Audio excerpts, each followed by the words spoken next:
Shalom! Você está em mais um episódio do podcast Exegese e Exposição.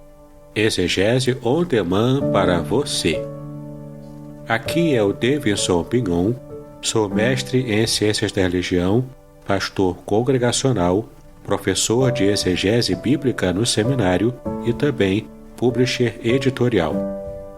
Para mim é um grande prazer ter você acompanhando os episódios que lanço todas as semanas neste programa. E aproveitando que você gosta de estudar a Bíblia com bastante profundidade, siga-me nas redes sociais e também conheça todo o material gratuito que eu tenho apresentado para o seu próprio estudo e aprimoramento bíblico. Dê uma olhadinha também nos links abaixo em 2 cursos especiais. O primeiro deles, Introdução à Exegese Bíblica, e o mais recente, A Trindade Revelada nas Escrituras Hebraicas. E no episódio de hoje você poderá acompanhar uma mensagem muito especial que trará grande enlevo espiritual para a sua vida.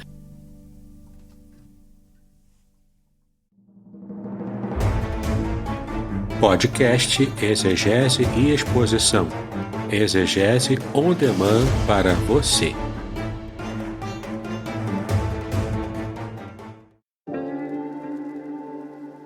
Shalom! Aqui é o Davidson Pignon. Eu ajudo pastores e líderes cristãos a fazer estudos bíblicos na igreja sem ter problemas com interpretações bíblicas erradas. Então, se você está pensando em compreender a sua Bíblia com segurança, não deixe de assistir a mais conteúdos como este aqui neste canal.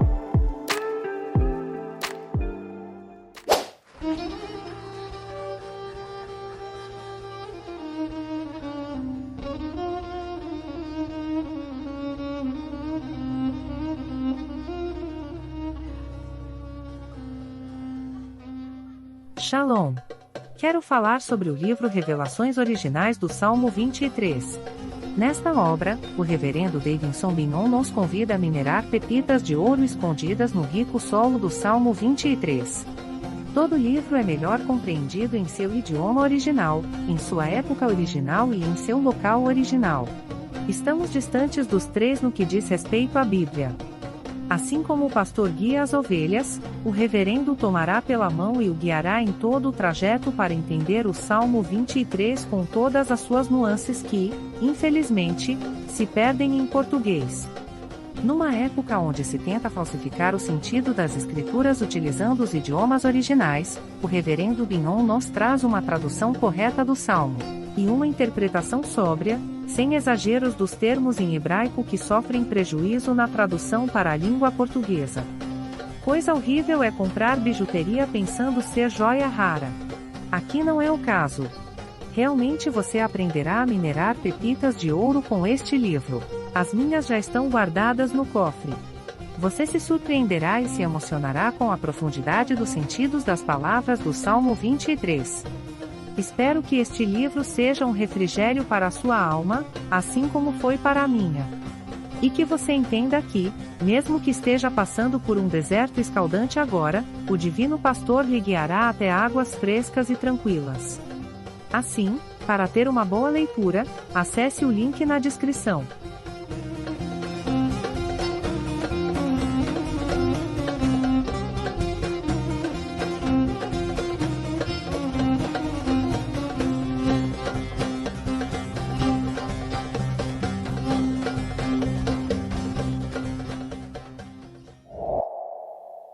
Quero convidar aos irmãos a estarem abrindo a palavra de Deus no livro de Gênesis, no capítulo 22. É uma passagem conhecida, portanto, nós vamos ler inicialmente apenas o primeiro versículo, para então começarmos a nossa meditação. Gênesis, capítulo 22, e leremos apenas o primeiro versículo, o versículo 1. Gênesis 22, versículo 1. E aconteceu, depois destas coisas, que provou Deus a Abraão, e disse-lhe: Abraão. E ele disse: eis-me aqui. Como eu disse, essa é uma passagem bastante conhecida nossa. Uma passagem que fala sobre o que tradicionalmente se chama de Akedah de Isaac. E erroneamente algumas pessoas dizem que se refere ao sacrifício de Isaac. Akedah não significa sacrifício propriamente, significa a amarração, o ato de amarrar, de atar Isaac.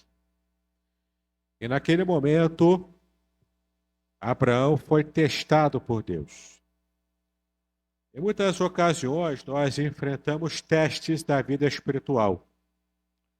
A palavra teste, em hebraico, significa a palavra nisayon. Nisayon é um teste que tem um tempo de duração específico. E tem também um objetivo específico. Um teste é diferente de tentação. A tentação Deus não promove para nós. Nós não recebemos tentações de Deus. As tentações são um produto dos ardis de Satanás e tem um propósito muito direto, muito claro de nos fazer cair, de nos fazer tropeçar, de nos fazer errar o alvo para então desagradar o coração de Deus. Mas não é esse o propósito de Deus em produzir um teste, de Saion. Porque quando Deus chama Abraão, e nessa passagem é muito claro, o versículo é muito claro a dizer que Deus quis testar a Abraão. Em outras palavras, Deus quis fazer com que naquele período Abraão tivesse algumas lições. E é interessante a gente perceber, quando a gente enfrenta também nossos testes, os nossos sofrimentos, nós percebemos o objetivo pedagógico de Deus ao nos enviar para situações de teste. Abraão passou durante muitos testes da sua vida. Lá no capítulo 12 de Gênesis, quando Deus o chama, e Deus diz para ele: Abraão, na época ainda era Abrão o nome dele, Avram, e Deus disse para ele: sai-te da tua terra, da tua parentela. No original hebraico, a expressão é ler lehá, saia por você mesmo. Porque se você sair desse ambiente idólatra em que você está inserido, isso vai fazer bem a você. Você vai deixar, inclusive, de não ter filhos, porque eu te darei herança. Já havia os resquícios dessa promessa no próprio chamado de Deus, assim nos diz a tradição judaica. Mas o fato é que Abraão recebeu o primeiro desafio, o primeiro teste da sua fé no capítulo 12, quando seu pai Terá havia morrido. Sai dessa terra e vai peregrinar para uma terra que eu vou te indicar a direção, mas você ainda não sabe onde chegará.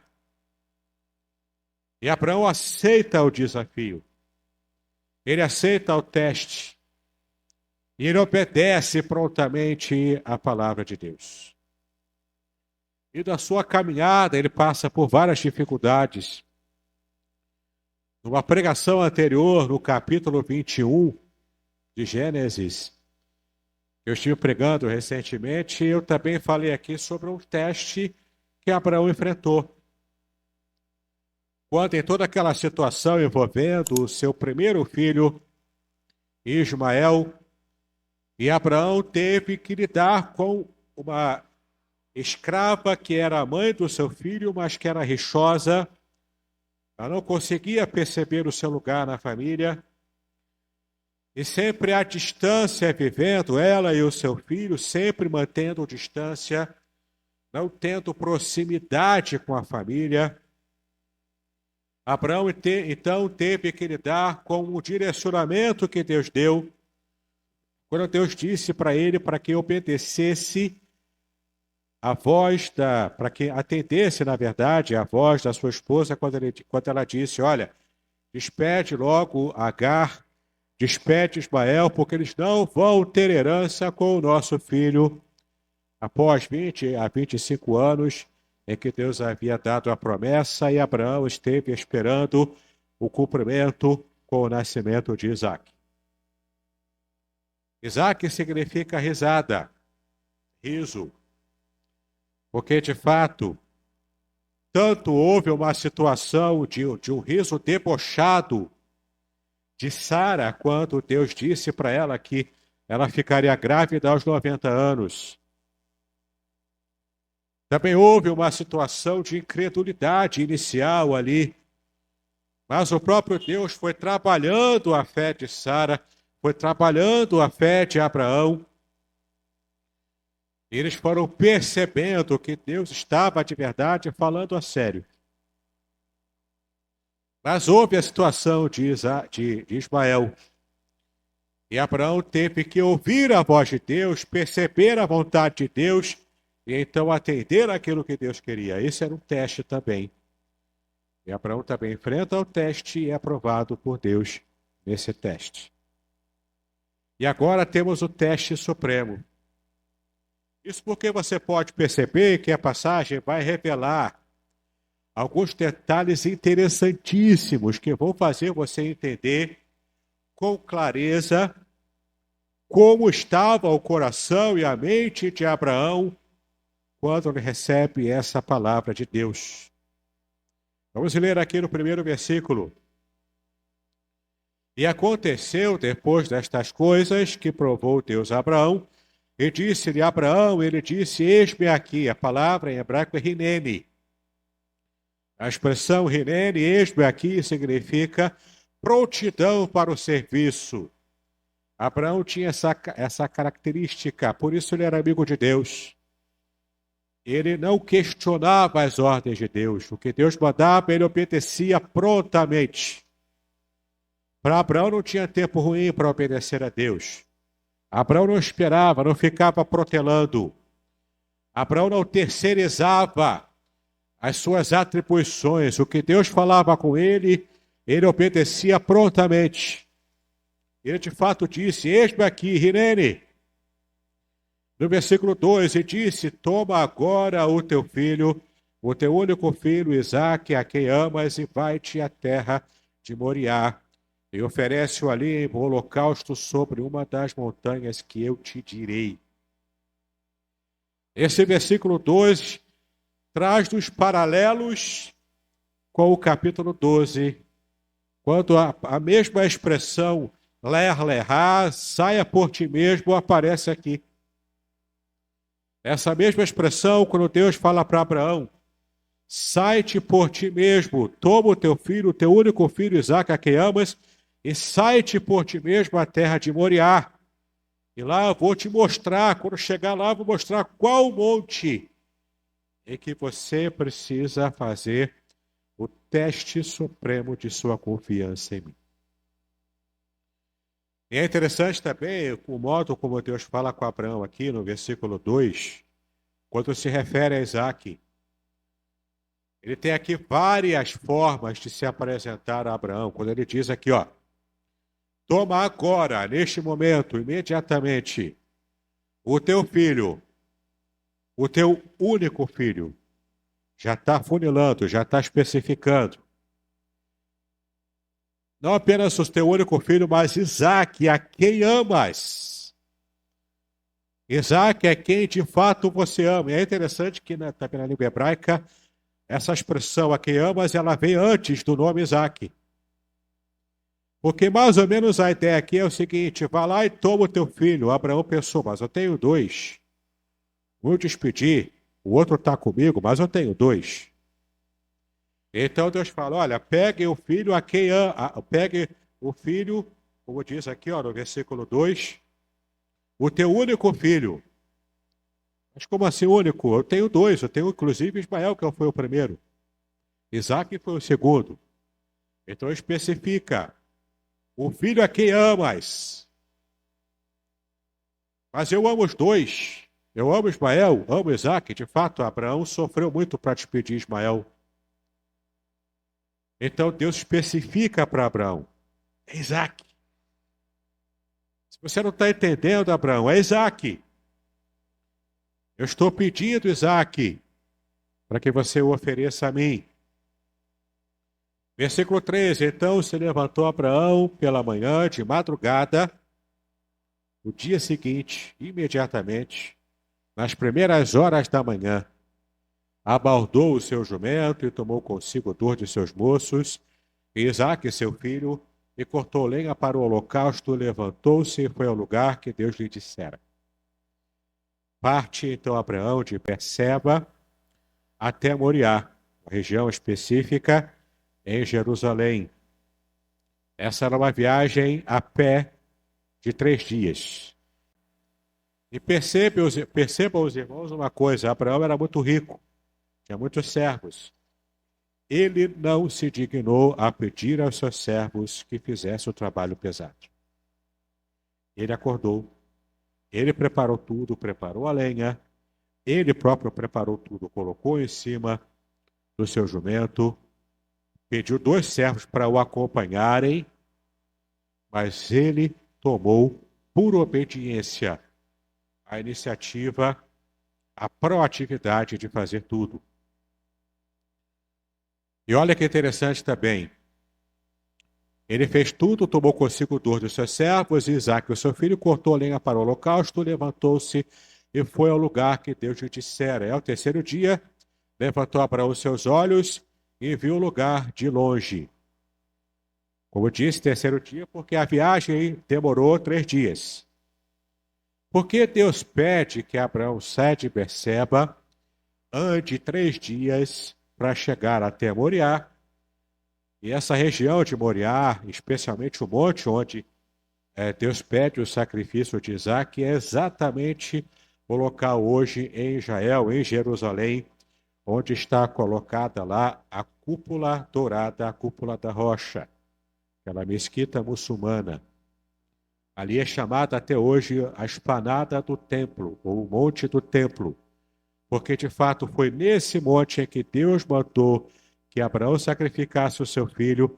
Foi ali que muitos anos depois Salomão construiu o primeiro templo e teve as sucessivas reconstruções, inclusive na época de Jesus.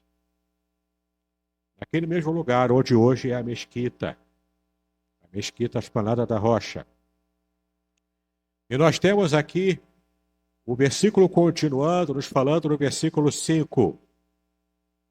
E disse Abraão a seus moços: ficai-vos aqui com o jumento, e eu e o moço iremos até ali, e havendo adorado, tornaremos a vós. Então 3 dias foram necessários para a viagem, e nesse período Deus esteve de propósito fazendo com que Abraão, durante esses 3 dias, pensasse, repensasse, confirmasse ou não a sua decisão de fazer o que Deus havia mandado. 3 dias Abraão estava com o seu coração em turbilhão, estava com a sua mente agitada.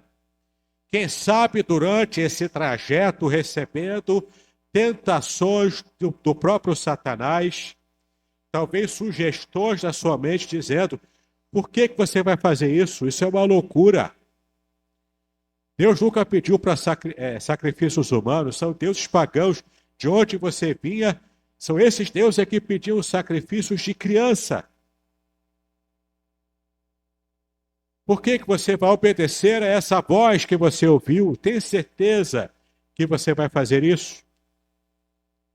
Eu não sei quantas situações da nossa vida nós recebemos um direcionamento claro de Deus.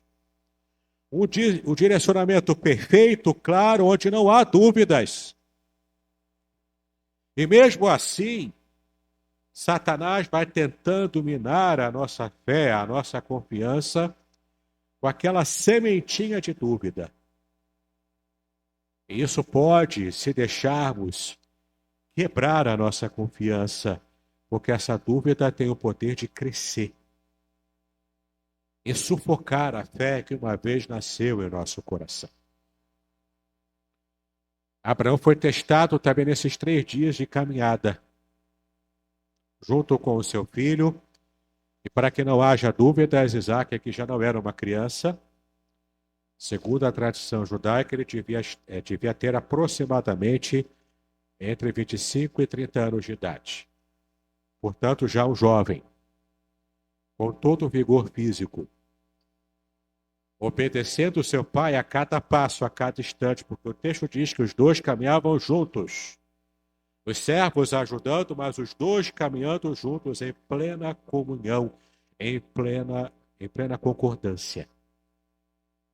Então o texto continua dizendo, olha só, disse Abraão aos seus moços, ficai-vos aqui com o jumento, e eu e o moço iremos até ali, e havendo adorado, tornaremos a vós. Aqui não era apenas uma expressão pueril, uma expressão qualquer, uma expressão politicamente correta. Abraão não estava com essa preocupação. Aqui foi uma declaração de fé. E mal sabia ele que seria uma declaração profética, de um modo que ele sequer esperava.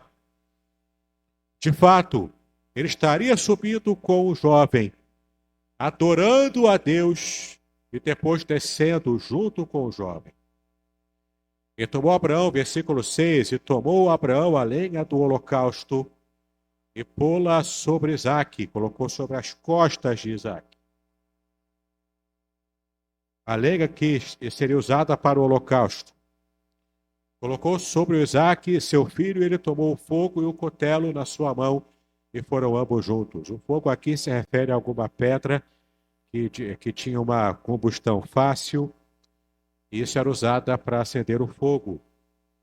Levando, portanto, a pedra de combustão, Isaque levando a lenha, e ele levando o cutelo, a faca extremamente afiada que se usava para fazer os holocaustos.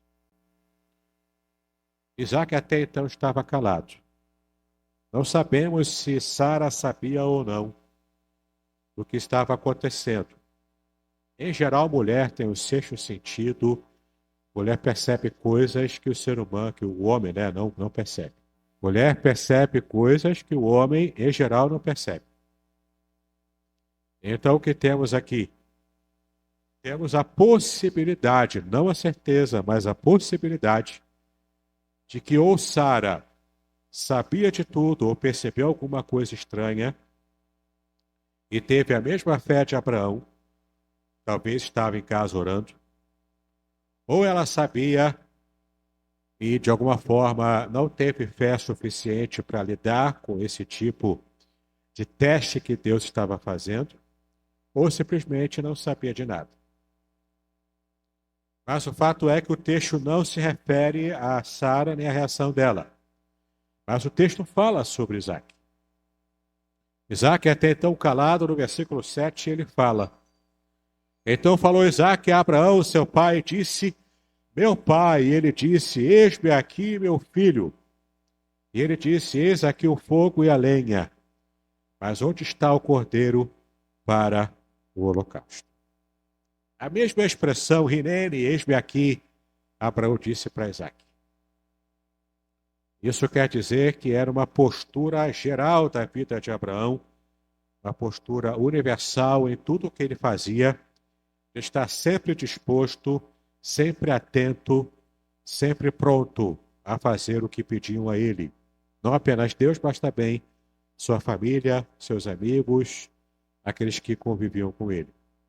Então o jovem pergunta, ele percebeu, claro, tem aqui como acender o fogo, tem aqui a lenha que eu estou carregando, tem um cutelo com você, mas se é holocausto, oferta queimada por inteiro, está faltando o cordeiro. Está faltando aquele que será sacrificado. Versículo 8, Abraão dá a resposta de intensa fé. A resposta mais linda que ficou para os anais da história, e essa resposta ainda deve acalentar o nosso coração até ao dia de hoje. No versículo 8, e disse a Abraão, Deus proverá para si o cordeiro para o holocausto.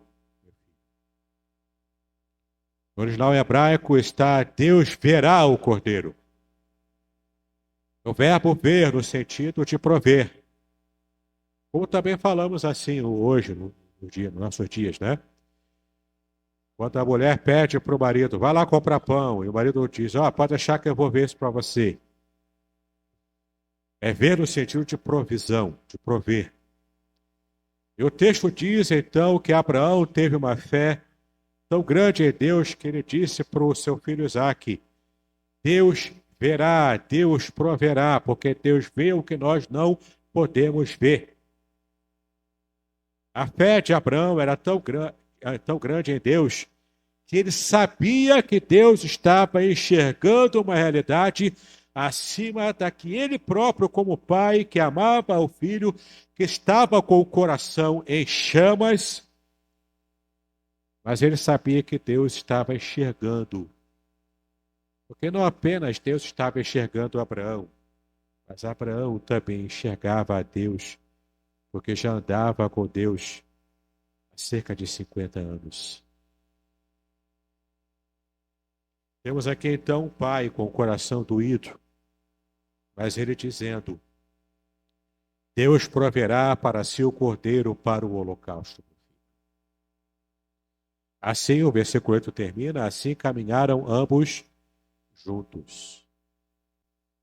Era uma intimidade, era um companheirismo, era uma unidade tão grande que talvez isso fizesse só doer mais o coração de Abraão, porque ele sabia o que estava para acontecer. Pelo menos ele sabia o que Deus havia pedido. E eu fico me perguntando, Isaque permaneceu calado.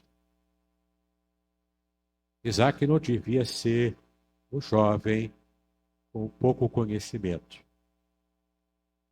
Isaque provavelmente percebeu o que estava acontecendo ali. E mesmo percebendo o que aconteceria, ele não abriu a boca para reclamar, para murmurar, sequer para duvidar do seu pai Abraão. Isaque não conhecia provavelmente Deus no mesmo nível que Abraão já conhecia. Ele estava aprendendo a dar os seus primeiros passos em direção aos cuidados de Deus, ao modo de Deus agir. Abraão já tinha uma estrada muito longa de caminhada com Deus. Mas Isaque conhecia o seu pai. Isaque amava o seu pai. E qual uma ovelha muda perante os seus tosqueadores, Isaque andou calado, percebendo ao seu redor o que estava para acontecer. Versículo 9, e chegaram ao lugar que Deus lhe dissera, edificou Abraão ali um altar, e pôs em ordem a lenha, e amarrou a Isaque o seu filho, e deitou-o sobre o altar, em cima da lenha. Quem carregou a lenha? Isaque. E ele próprio viu todo o holocausto sendo preparado. O altar sendo preparado com pedras que foram achadas ali no Monte Moriá. Aquelas pedras foram organizadas de modo redondo a estarem subindo e então tendo ali um platô para fazer o holocausto. Em cima daquelas pedras, formando aquele altar, colocou-se toda a madeira, toda a lenha que Isaque estava carregando durante todo o trajeto de subida para aquele monte. Então Abraão pega a lenha do seu filho, prepara em cima do altar, e então vem a hora mais difícil. Para qualquer um que perdeu um ente querido, sabe, a hora mais difícil é quando o caixão desce a sepultura. É a hora que você chora, é a hora que você sente o peso do momento. É a hora que você percebe a dureza do que é enfrentar aquela hora. Porque você vai voltar para casa sozinho. sem o seu parente, sem a pessoa que você ama. Aquele momento foi o momento em que Abraão sentiu todo o peso. Era a última chance que ele tinha de desistir. E nessa desistência, desobedecer a Deus. Ele amarra o seu filho Isaque com 25 a 30 anos. Isaque está submisso. Abraão já era um homem de idade. Por certo, Isaque não teria dificuldades para resistir a Abraão, porque Abraão já era velho, ele era jovem.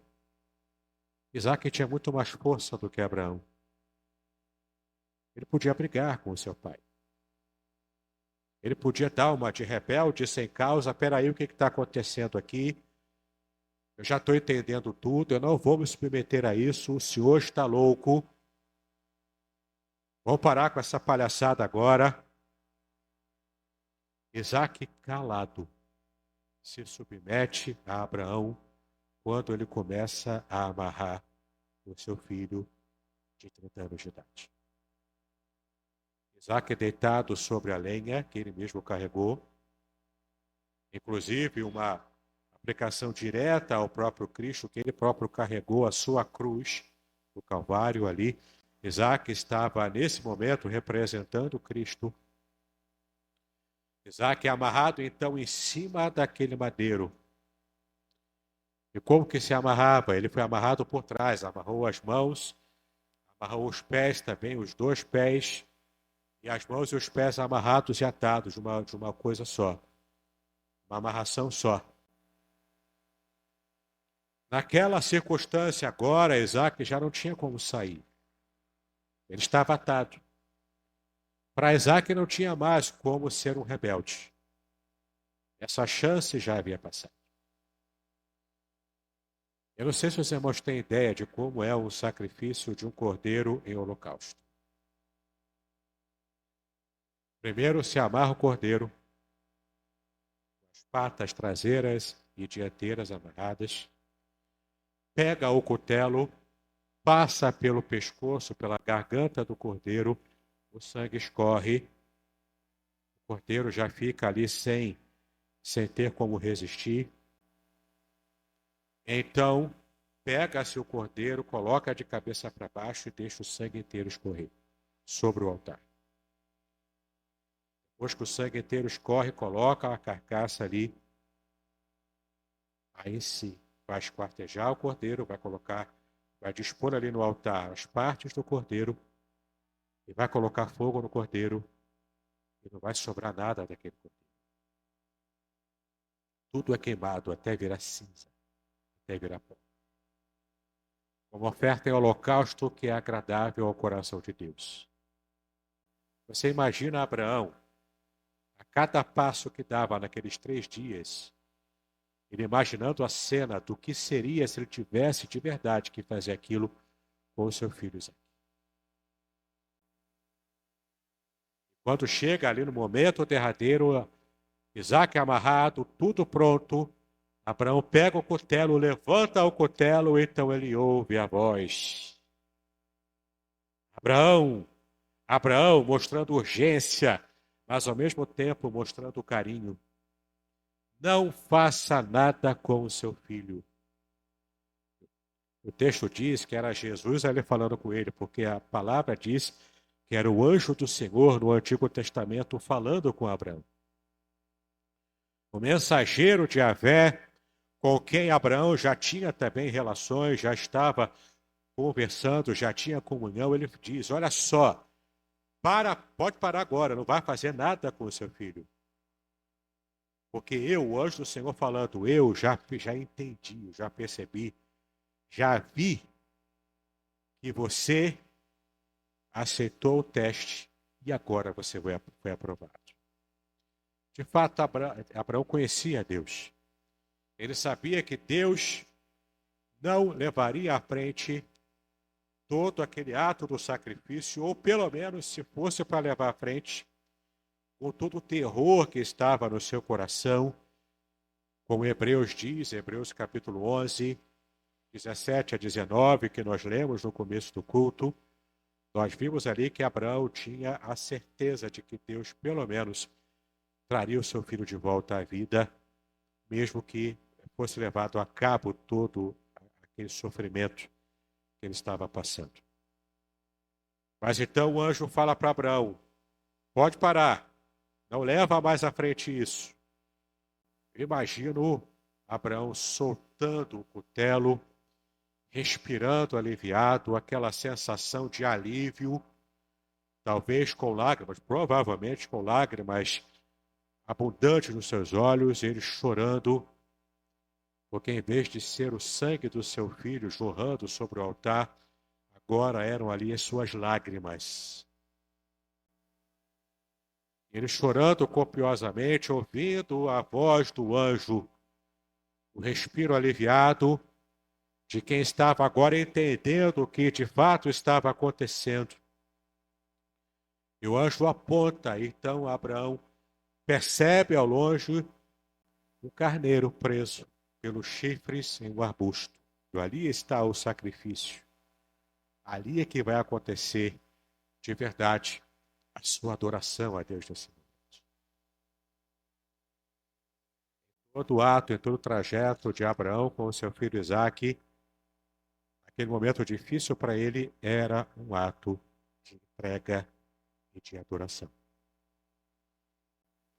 Mas então, com a substituição pelo cordeiro, pelo carneiro, o seu coração está aliviado e Deus foi adorado naquele monte, naquele dia. Ele então desamarra o seu filho, amarra o cordeiro, agora sim sacrifica em holocausto. E quando tudo termina, Abraão desce no Monte Moriá com Isaque, após haver adorado a Deus. Então a bênção do Senhor é repetida para Abraão, como nas outras vezes. No capítulo 12, Deus disse: Ler, Lerá, sai da tua terra, eu vou te abençoar, através de você, eu vou abençoar todas as famílias da terra. Abraão creu nessa palavra. E veja aqui ainda no capítulo 22, porque no capítulo 15 e no capítulo 17, Deus ainda repete a bênção. Ele está ali confirmando a bênção por mais duas vezes. E agora aqui nesse teste derradeiro, já com a bênção Isaque diante dele com 30 anos de idade, a bênção já consolidada, o coração já velho de Abraão estava já acostumado com Isaque, e não estava mais em sobressalto, porque a bênção estava ali concretizada. Mas então, quando Deus pede isso, em momento algum, Abraão duvidou do que Deus havia falado quando lhe despediu Ismael, que sobre a descendência de Isaque é que Abraão teria essa grande multidão de descendentes. Seria sobre Isaque, não sobre Ismael. Abraão não duvidou dessa palavra de Deus. Ele já não tinha mais Ismael com ele. Estava no seu coração doendo de saudade do seu Isaque, que estava quase morrendo, o filho que ele amava. Então, olha que bênção. O Senhor está no versículo 11, mas o anjo do Senhor, bradou desde os céus e disse a Abraão, Abraão, ele disse aqui, então disse, não estenda a tua mão sobre o moço, não lhe faças nada, porquanto agora sei que temes a Deus, e não me negaste o teu filho, o teu único filho. Então levantou Abraão os seus olhos e olhou, e eis um carneiro detrás dele, travado pelos seus chifres no mato, e foi Abraão e tomou o carneiro e ofereceu em holocausto em lugar do seu filho. E chamou Abraão o nome daquele lugar, o Senhor proverá. Yahvé Irê, ou Jeová Jirê, o Senhor proverá. Onde se diz até o dia de hoje, no monte do Senhor se proverá. Então o anjo do Senhor bradou a Abraão pela segunda vez desde os céus, e disse, por mim mesmo jurei, diz o Senhor. Aqui o anjo do Senhor, o próprio Senhor Jesus, antes de encarnar, sendo o porta-voz do próprio Deus, Porquanto fizeste esta ação e não me negaste o teu filho, o teu único filho, que deveras te abençoarei e grandissimamente multiplicarei a tua descendência como as estrelas do céu e como a areia que está na praia do mar. E a tua descendência possuirá a porta dos seus inimigos. E em tua descendência serão benditas todas as nações da terra, porquanto obedeceste à minha voz. Então Abraão tornou aos seus moços, aos seus servos, levantaram-se e foram juntos para Berseba, e Abraão habitou em Berseba. Esse texto tem vários aspectos em que podemos perceber paralelos de Isaac com o Senhor Jesus. Assim como o Senhor Jesus, como ovelha muda diante dos seus tosqueadores, Isaac caminhou calado, em momento algum demonstrando rebeldia, demonstrando qualquer tipo de reação contrária ao que ele já havia percebido que estava por acontecer. Esse caminhar calado de Isaac, essa submissão e confiança ao seu pai e ao Deus do seu pai, que ele estava aprendendo a conhecer, nós vemos aqui uma submissão total, assim como o Senhor Jesus, em toda a sua vida, foi submisso ao Pai. Cada palavra do que Jesus disse, cada ato do que ele fez, tudo o que Jesus fez, ensinou, falou, pregou, tudo era um ato de submissão ao Pai. Inclusive, no final, no seu momento derradeiro, já no Getsemane, Jesus suando gotas de sangue, em angústia tremenda, extrema, sobre o seu sacrifício que se avizinhava. Então o Senhor Jesus faz a pergunta derradeira ao Pai.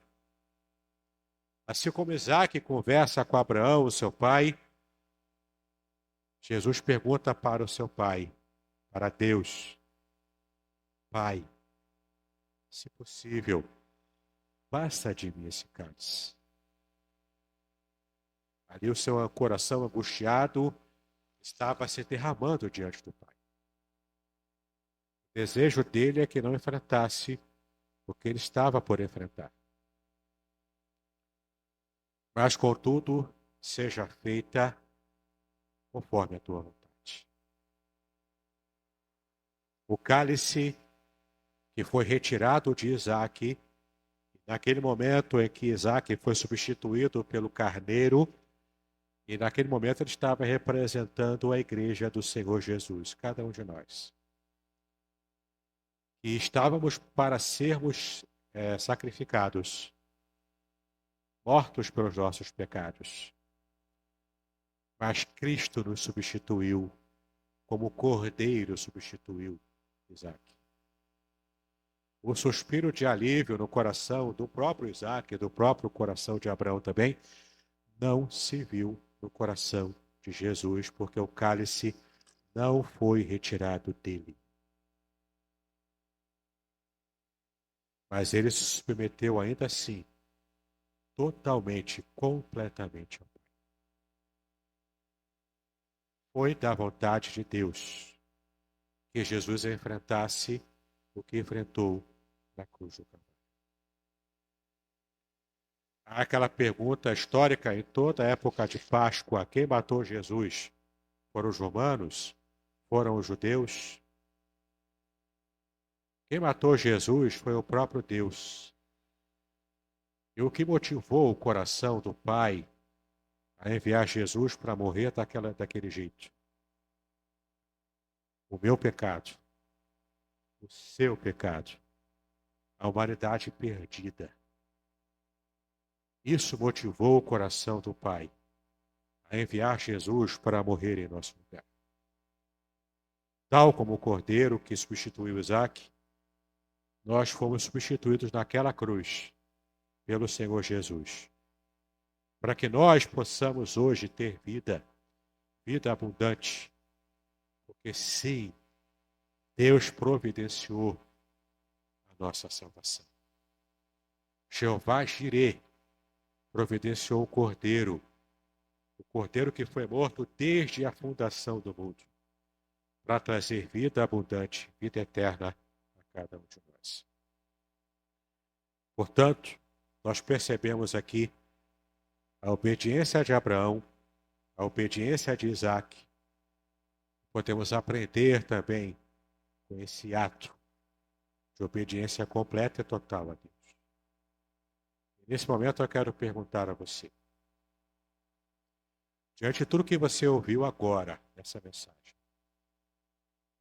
nesse exemplo tão grandioso de fé de Abraão, do próprio Isaac, na amarração de Isaac, na aquedá de Isaac, no seu quase sacrifício,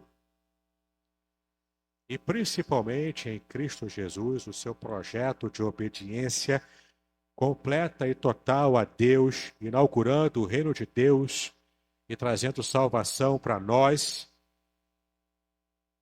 Diante de tudo isso, qual tem sido a sua resposta ao que Deus já mandou que você fizesse? Deus já te deu a direção. Você já sabe o que deve fazer. O que está faltando para que você cumpra o que Deus já te deu a ordem para fazer? Deus está esperando ouvir dos seus lábios: Hineni, eis-me aqui. Isaías respondeu isso para Deus: eis-me aqui, envia-me a mim. Tantos servos de Deus no passado responderam: eis-me aqui. Meu irmão, em nome de Jesus, minha irmã, em nome de Jesus.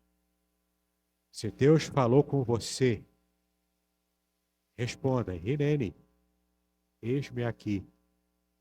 Mas não fica só na palavra. Obedeça imediatamente o que Deus falou ao seu coração. Mas tenha certeza de que o que você ouviu foi de fato a voz de Deus, e não talvez uma loucura que possa ter brotado na sua mente. Como é que saberemos disso? Tendo uma vida de proximidade, de comunhão com Deus. Se você estiver longe de Deus, você não vai reconhecer a sua voz. Mas se você está perto do seu pastor, o pastor da sua alma, quando ele falar, você vai ouvi-lo e vai obedecê-lo em nome de Jesus. Meu servo, minha serva, quando eu te chamar, responda: eis-me aqui, envia-me. Que Deus te abençoe, em nome do Senhor Jesus.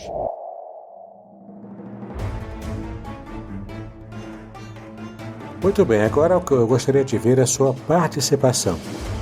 Entre em contato comigo, compartilhe a sua experiência comigo e quem sabe até se você enviar em formato de áudio, eu possa aproveitar a sua experiência para apresentar no próximo episódio do podcast Exegese e Exposição.